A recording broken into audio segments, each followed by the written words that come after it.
Hi, I'm Multi-Plays Guitar and welcome to another video. A little bit of a different video today because today we're doing a Queens of the Stone Age tier list.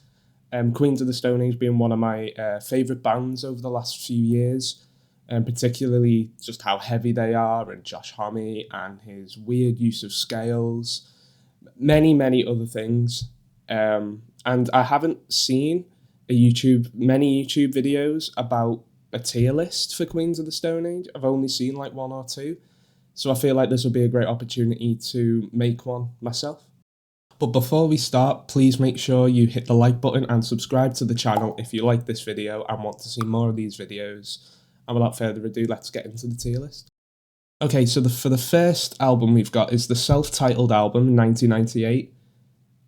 It's a good album, I like it. I still listen to it relatively often, not as much as some of the others, because it is a bit more unrefined as an album, in my opinion.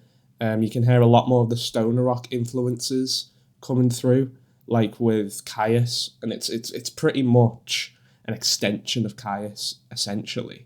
It's entirely in C standard, some really good riffs in there, and it's sort of the beginning of Queens of the Stone Age. A lot of these songs are quite relatively easy to listen to. I do believe that, for me, this album, I can just put this on and just do some work and just have it on in the background, and that can be a good thing. But a lot of the other Queens of the Stone Age albums, I like intently listening to them because I do like a bit of Queens of the Stone Age theory, really. So I do like really intently listening and concentrating on the music. And, well, you could with this album, but I feel like it's a lot easier, it's more chill, and also a bit more easy to listen to. Some of the song highlights is Regular John, really good opener for the album. Some Indication influences with the weird sort of Lydian variation scale that he uses. It's in a lot of the riffs on this album. But again, it's a lot more unrefined. So I think I'm going to put it in C tier, only because, as I said before, it is a bit unrefined, and the more albums we go forward to, the more impressive them albums sort of become. Okay, so our next album will be rated R.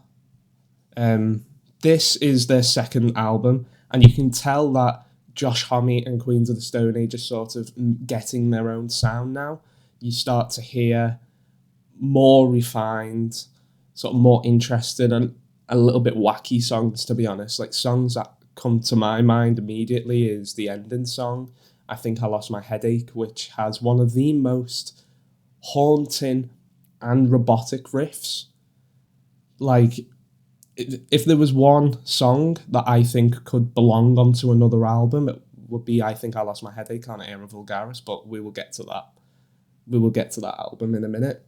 This album included Nick Oliveri and Mark Lanegan for the first time, who will become more regulars in the band, particularly from this stage onwards for the next few albums. And the next sort of standout song that we have on Rated R is the feel-good hit of the summer, which is just the meme song of this album and one of the meme songs from Queens of the Stone Age in general.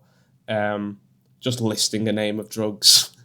And a funny story about that. They gigged when this album came out, and they were performing in a drug rehab centre. And the first song they played was Feel Good Hit of the Summer, listing off all these drugs. And they didn't even get to finish the song, and the gig got cancelled. I think that's pretty funny. But I think this belongs in S tier, I think. So for the next album, I'm just going to automatically put it in S tier because it's Songs for the Deaf. The album that featured Dave Grohl on drums, famously. It was a great concept, driving through the California desert, hearing different radio stations along the way. I think it's a great concept. I listen to this album nearly all the time, and I've listened to it for years, and I still do, and I will continue listening to it for years. It's such a good album. If I was to recommend an album for anyone to listen, it would be Songs for the Deaf, particularly if you want to get a little bit of everything. So you do have sort of like the heavy bluesy riffs, like No One Knows. You have God Is in the Radio, which is very ZZ Top inspired. That was famously Billy Gibbons being one of the guitarists that Josh Homme looks up to. You got 3 different vocalists doing lead vocal on the song. You've got Josh Homme, you've got Nick Oliveri doing 2 or 3 songs, and then Mark Lanegan as well. and they sort of take the mick out of mainstream radios, like at the beginning and the first song. It says, like, they call the radio station called Clone Radio, basically insinuating that all radio plays the same music, and sort of like Songs for the Deaf, like the deaf might represent people who listen to the radio.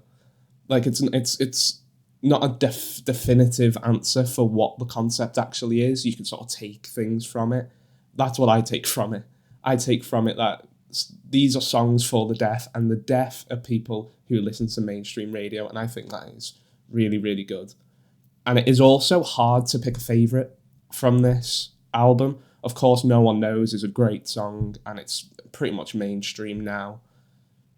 Go With the Flow is a great sort of... It's a really good song. I like it. And it's one of the only songs that is not in C standard, to my knowledge. I think it is just in standard tuning.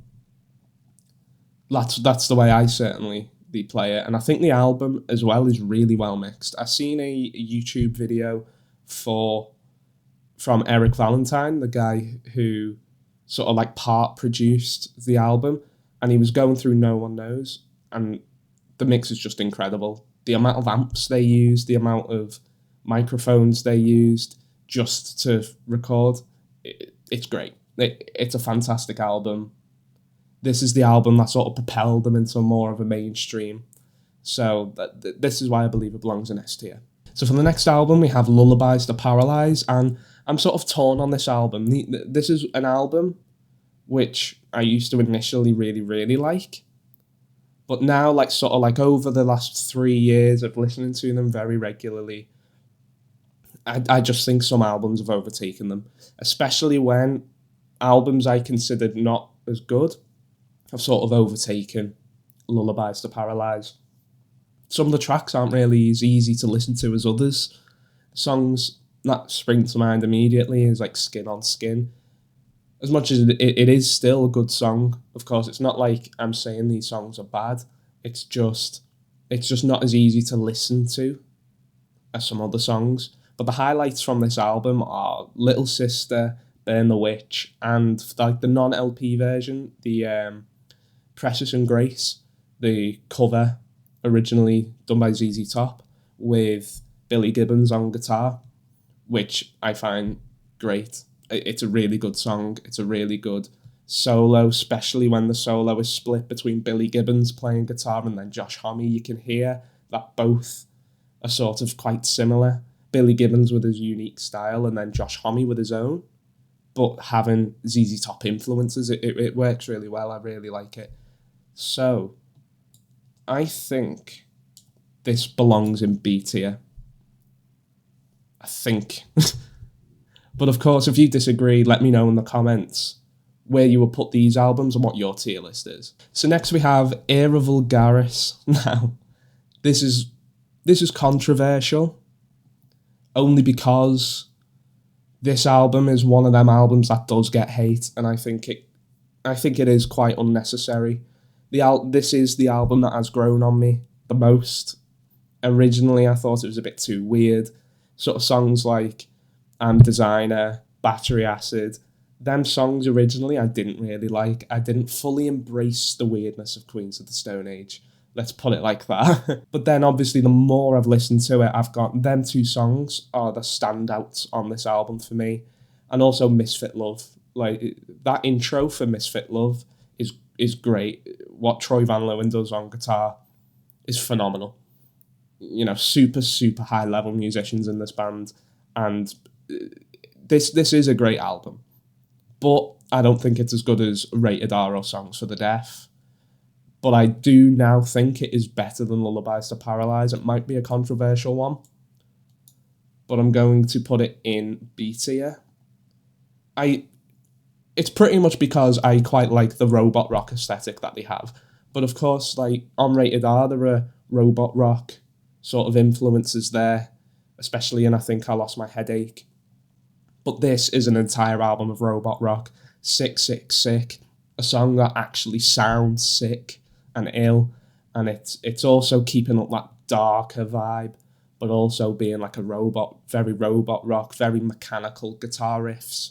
And they pull it off really well. And even the non-LP songs on this album, like Run Pig Run, River in the Road,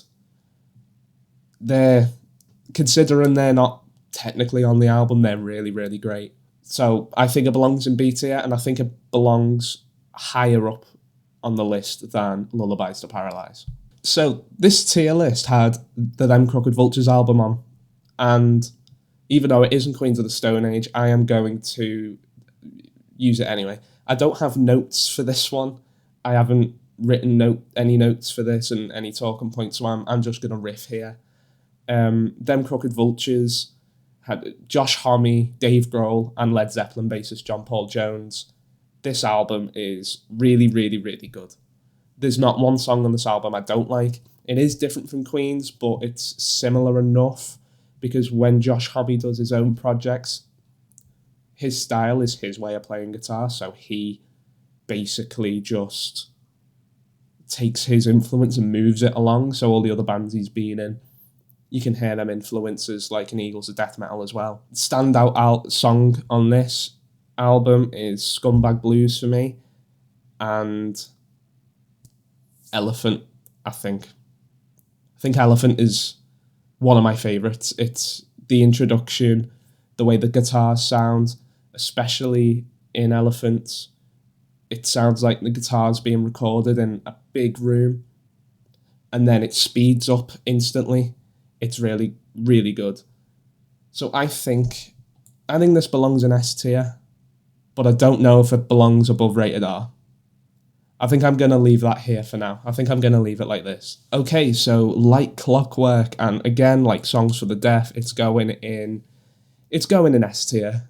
I don't think there's any discussions. I think the S tier is pretty much, I'd say, non-negotiable. I think this is a very common view that these two albums are the best two albums Queens of the Stone Age has ever produced. Like Clockwork has a lot of guest collaborators like Alex Turner, Trent Reznor, and Elton John. It's a lot more personal about Josh Homme's life. He had like an MRSA infection and a staph infection where he had to be revived. And there's a lot of that emotion and a lot of that experience in some of these songs, particularly in I Appear Missing, which is my pick for the sort of like the highlight song of this album. The arrangement is weird. It's dead flowy, if that makes sense, sort of like a warping blob. It's hard to explain Queens of the Stone Age. They're so different to everyone else. It's like it's all sad, and then like towards the end, there's like a sort of state of euphoria, sort of like at the end. It's a fantastic song. And Like Clockwork, the name Like Clockwork was sort of like a gallows humour, as in when Josh Homme was trying to write this song, of course, this was like a 6-year gap between Era Vulgaris and Like Clockwork. Because of that big gap, there was a reason for that gap, because of all these issues that he had, personal issues that he had during that big gap between albums. And the irony of this is it didn't go like Clockwork, so they tried to find like a sort of gallows humour to get over it, and so they called it Like Clockwork, which I think is really good. The other two songs that I think are quite good highlighters is I Sat by the Ocean and My God is the Sun. My God is the Sun, first off, is another really good song. It's in standard tuning. So some other highlights of Like Clockwork is I Sat by the Ocean and My God is the Sun. I Sat by the Ocean is really, really good. Some of the lyrics, it's sort of like a love song, but of course Queens of the Stone Age don't really do love songs. They don't do the cheesy stereotypical love songs.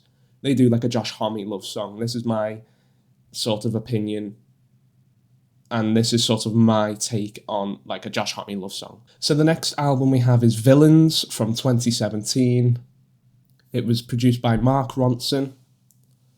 And to be honest, this is one of them albums that are probably controversial. It's probably one of their weakest albums, but I think they suffer from unnecessary hate, this album, in my opinion. Because it's perceived to be much worse than it is, basically because it followed on from Like Clockwork, which I've put in S tier. Because that album is considered by many to be one of the best albums Queens of the Stone Age have ever done. It kind of makes Villains look worse than it is, and I don't think it's that bad. I think it does get unnecessary hate. A standout for this album is The Way You Used to Do. Very swingy. I love the guitar riffs. And the music video is really great as well. If you haven't seen that music video, go and check it out. It's really good. And Villains of Circumstance is my other one. This is the first song on any of these albums, I think, that is blatantly a love song. Like, I listen to that song and I get the chills, even listening to live versions on YouTube.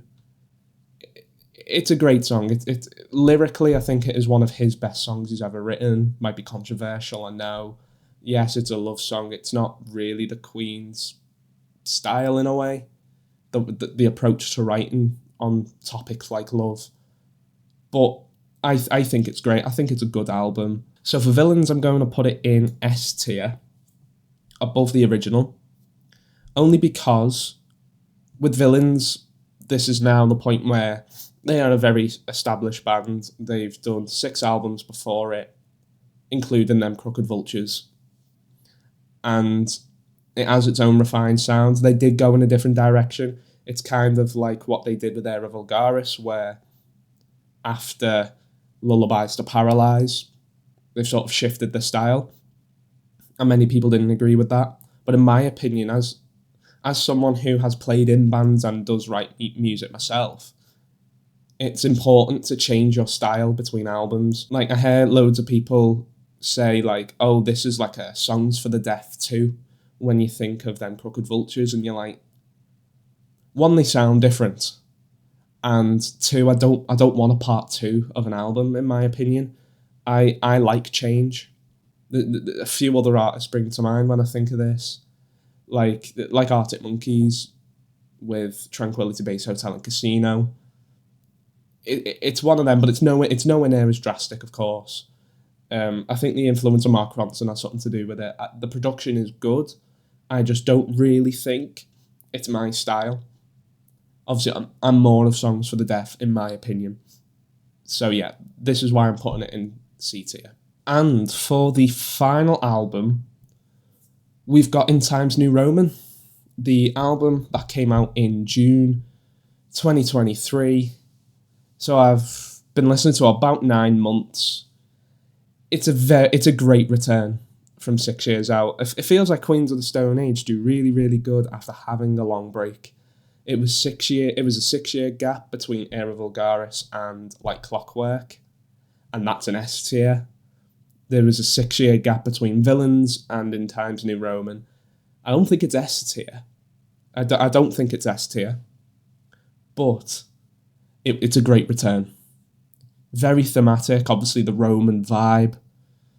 There's a lot of sort of imagery and lyrical imagery about Roman civilization, talking about civilization in general. The theme is great. And it is a lot more personal. So Josh Homme had a lot of issues and a lot of personal problems, just like with Like Clockwork.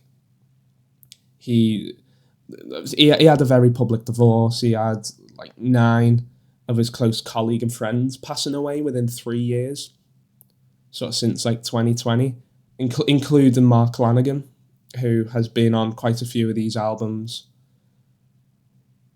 This album is about grief and sort of the parallels between ancient Roman civilization and using that sort of imagery to depict his emotions. And I think he's done it really, really well. The lyrics are a lot more personal than all the other albums. And I quite like that.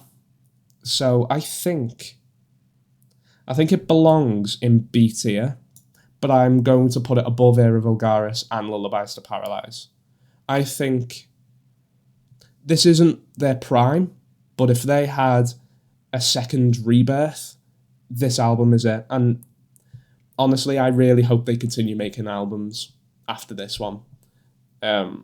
Because if this is their latest album, I think they've got a lot more in the tank for at least 1 or 2 more albums, or at the very least of them Crooked Vultures album, a second one, which I will be all up for. So that is the end of the tier list video. I hope you enjoyed it. If you did, please click a like button and subscribe so you don't miss another video. And until next time, I'll see you later.